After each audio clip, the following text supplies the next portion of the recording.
Fala família, aqui quem fala é o Davi, seja muito bem-vindo a mais um dos nossos vídeos. Meus irmãos, mais informações sobre o Diddy, o caso Diddy tá vindo à tona. A minha amiga Celine mandou um vídeo aqui muito interessante e eu quero ver junto com vocês. O rapaz aqui faz declarações importantíssimas, porém jamais coloca a parte espiritual. O povo hoje em dia, né, as pessoas elas são induzidas a ignorarem essa parte e analisar as coisas de forma superficial ou apenas física, porque se falar da espiritualidade, elas vão ser tidas, vão ser marcadas como pessoas antiquadas, pessoas do passado, pessoas supersticiosas, e ninguém quer levar esse título, ser chamado de burro. Então as pessoas fazem até análise, não tem como não fazer, até porque as coisas são evidentes, né? E a parte espiritual eles simplesmente ignoram, né? A própria história foi criada, escrita assim, né? A parte onde espíritos, visões, seja o que for, né, que induziu luzes, inclusive, que pessoas do passado guiaram e fizeram grandes conquistas, né, guiados por essas forças.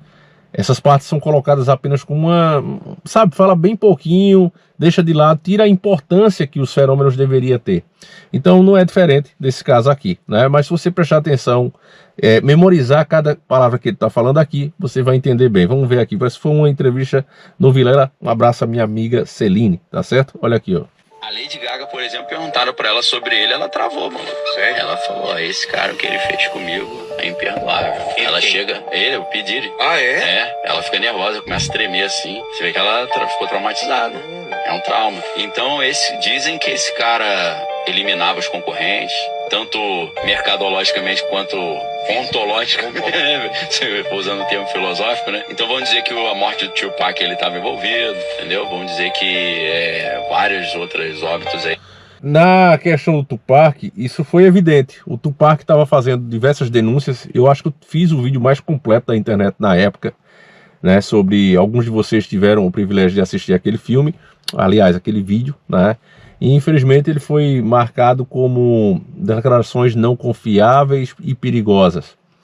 Então o vídeo saiu do ar, né? Mas nós analisávamos as denúncias que o Tupac fazia e chegamos claramente à conclusão, inclusive observando as letras da música dele, as denúncias que ele fazia e como ele estava incomodando o sistema. O próprio GTA, eu também falei nesse vídeo, GTA San Andreas, né? Que foi feito ali perto daquela época, um pouco depois, e o GTA San Andreas ridicularizava totalmente o Tupac. Yeah, you know Jeffrey's been somebody's bitch for the past 3 weeks, right? I know. Yeah. Hey, What's up, CJ? What's up? What's up, man? Wanna go to prison? What? Nah, pick up Jeffrey. He's touching down today. You wanna roll? Yeah, for sure. What Jeffrey doing locked up anyway? We'll talk about that later, man. Let's roll. Então, pra quem não manja, família, esse personagem aí, ele se chama Jeffrey e na verdade ele é um rapper. E a introdução dele é feita você indo buscar ele no presídio, né? Ele acabou de se soltar da prisão e agora ele se considera um rapper e gangster, né? Depois disso, uma alusão, obviamente, ao Tupac, insinuando inclusive que ele era um fracassado e não conseguia fazer suas rimas e roubava, quando na verdade era o Tupac que tinha essas rimas roubadas e reclamava disso. Então eles invertem tudo aqui no jogo, coloca o Og Lock dizendo que está sendo roubado, quando na verdade é ele que depois, em umas missões futuras, acaba pedindo ao CJ, o protagonista do game, que faça o roubo, né, desse caderno de rimas. É uma alusão a ele. Além disso, ele era usado, como você vai ver no trecho a seguir, de gato e sapato pelo seu companheiro de cela, mais uma vez ridicularizando a prisão de Tupac. Fred, eu vim aqui te pegar, seu filho da... Ei, Lock, se segura. Jeffrey, você está enganado, cara. Aquela coisa foi só na prisão. Eu tenho um monte de gatas do lado de fora. Eu não preciso do seu rabo, magricela. Cara, não liga pra ele, CJ. Eu não sei do que ele está falando. Ei, me devolve minhas rimas, seu ladrão. Eu sou um gangster. Você deixou o sabonete cair, docinho. Eu não sei de rima nenhuma. Ei, o desgraçado está fugindo. E aí, né? Começa a missão. Né? Eu mostrei isso também, expliquei como eles fizeram isso. O GTA San Andreas, que pra mim era um dos melhores, né? Mas depois de saber da história, sinceramente, acabou o brilho pra mim, né? Era um dos meus favoritos. Hoje é o Vice City, mas antigamente era o GTA San Andreas. E depois de ver, né, como eles ridicularizam no próprio jogo, era muito ataque em cima do Tupac, simplesmente porque ele fazia denúncias e falava a verdade, né, ficou contra esse sistema e acabou sendo ceifado. E agora, por causa desse caso do P. Diddy, né, acaba que a história vindo à tona. E entre elas, outras também, ó.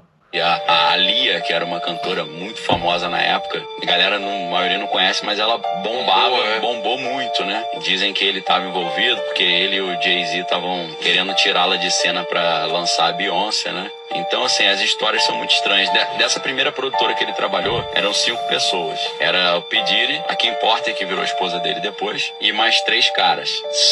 Só quem tá vivo é o P. Diddy, e um só tá vivo porque conseguiu sobreviver a uma bactéria misteriosa que o cara ficou 3 meses em coma. Lembra quando eu falei que, às vezes, pela pessoa ter um falecimento de doença, aí colocam causas naturais?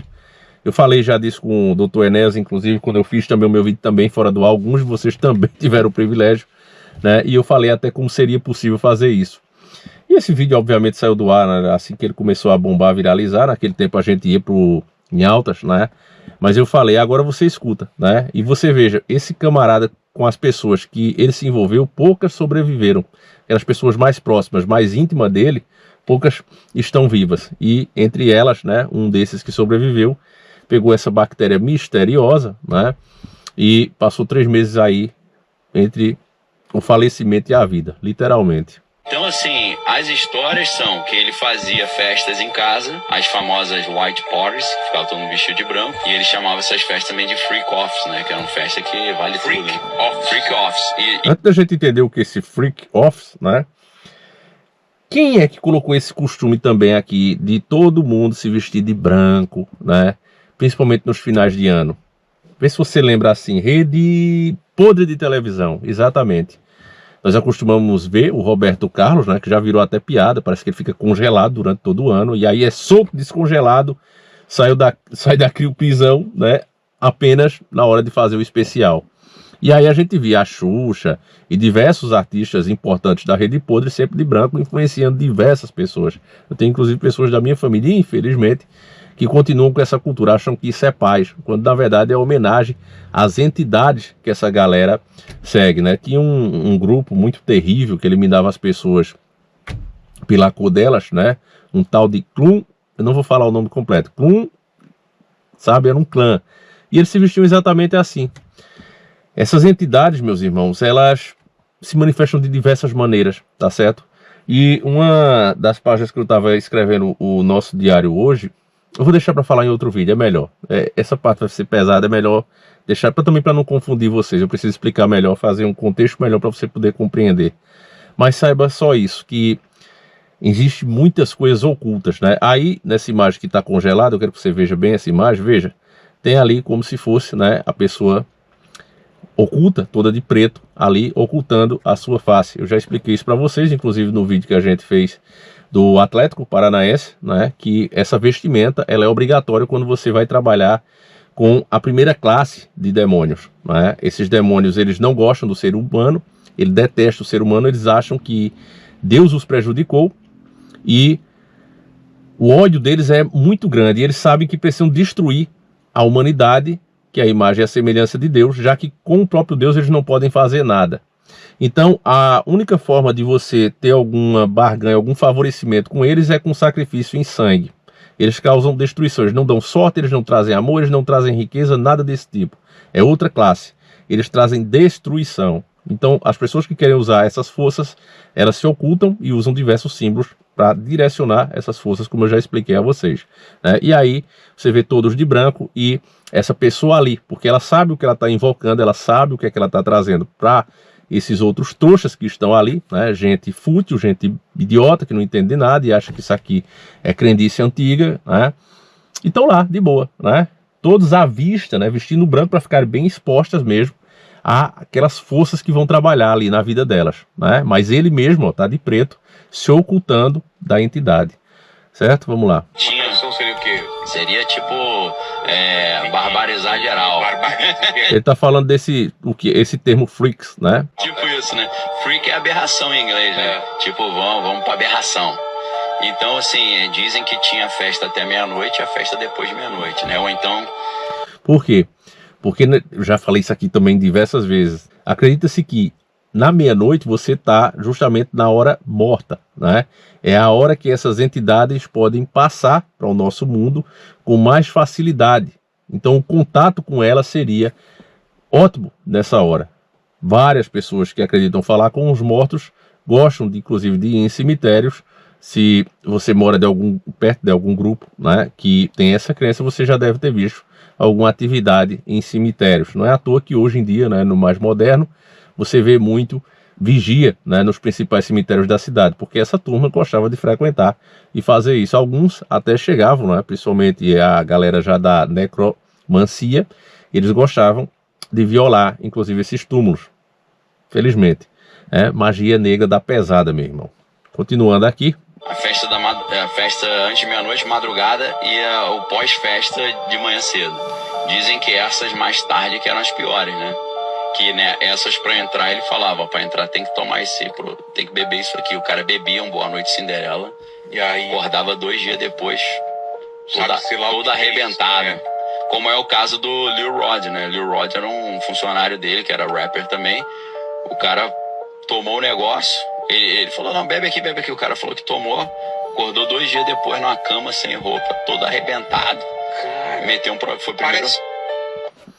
É claro que esse termo, Boa Noite Cinderela, né, é uma prática usada inclusive por pessoas comuns, né? Às vezes a menina ali gosta de sair com uma turma meio errada, isso eu vi muito. Principalmente na minha época de shopping, que eu via a galera ali das faculdades. Inclusive, eu acho que eu acabei sem querer impedindo, né? Eu digo sem querer porque eu tava de longe, eu tava passando até no Vecão, na época, em uns terrenos aqui para trás, bem esquisito na época, não tinha poste, e aí eu vi um carro parado ali, tirando uma moça de dentro, totalmente desmaiada. Eu pensei que na verdade ela estava morta, era um corpo, né, que o cara ia jogar ali. E aí eu aumentei os faróis do carro, já para ele ver mesmo que eu estava ali. Agora eu estava longe, eu estava com uma distância de uns 6 carros de diferença, de uns 6, 7 carros de diferença. Eu botei o farol alto, e aí ele começou a levantar ela, aí eu vi que ela estava viva, né? Tava só tonta, né? Tava totalmente fora de si, como se estivesse muito embriagada, né? E ele abriu a porta, ela meio que se pendurou assim e entrou, mas ali eu via claramente que a moça não sabia o que estava fazendo, né? Então sempre foi usado. Agora, veja, usar isso em 1 ou 2 pessoas é uma coisa. Agora você acreditar que todos os participantes da festa tomavam isso aí para não saber o que estavam fazendo é uma balela. Na verdade, essa turma, como eu já falei para vocês, eles sabem muito bem o que vai acontecer. Eles podem até não acreditar, certo? Nas forças que vão trabalhar na vida delas. Mas elas estão dispostas a tudo. Então, resumindo aqui, meus irmãos, rola muita coisa terrível e isso que está vazando é proposital, porque é o sistema sacrificando um dedinho para não perder a mão. Estão colocando toda a culpa como se esse cara realmente fosse um anticristo, quando na verdade ele pertence a um grande grupo. Aquele cara que selecionava, aquele cara que segue a agenda para montar justamente essa sociedade que a gente tem agora, né? Como é que ele chegou a tanto poder? O cara tinha algum cargo, era uma autoridade em alguma coisa? Não. Mas você vê que ele tinha as costas quentes, protegido por essas autoridades, que fazem parte do mesmo grupo dele. É a mesma coisa do Lázaro. O Lázaro era um peão. Ele estava trabalhando ali para um grupo grande, eu sei disso. Mas a mídia fez com que, olha, o mal terrível foi o Lázaro, pronto. Ele já faleceu, já foi ceifado, acabou o mal. E você vê que várias pessoas continuam sendo sacrificadas e desaparecem do nada, né? Isso acontece o tempo todo. Você coloque o algoritmo ao seu favor. Se você acessa o Face Lixo, coloque o algoritmo ao seu favor. Pesquise por pessoas desaparecidas, já aí na sua região mesmo. Não importa que lugar do Brasil, porque isso acontece o tempo todo. Veja quantas pessoas, e principalmente jovens, desaparecem o tempo todo nesse país e nunca mais aparecem. A coisa é terrível, meus irmãos. A coisa é muito maior do que a gente pensa. Somos tratados literalmente como gado mesmo. Enfim, eu vou até aqui, eu vou ficar devendo algumas páginas do nosso diário, mas eu vou trazer aqui, como eu já prometi a vocês, o que eu puder ir soltando aqui, que for passível de passar, né? Eu vou soltando aqui para vocês. Fiquem com Deus, meus irmãos, um abraço e nós seguimos juntos. Deixa a tua opinião. Fui.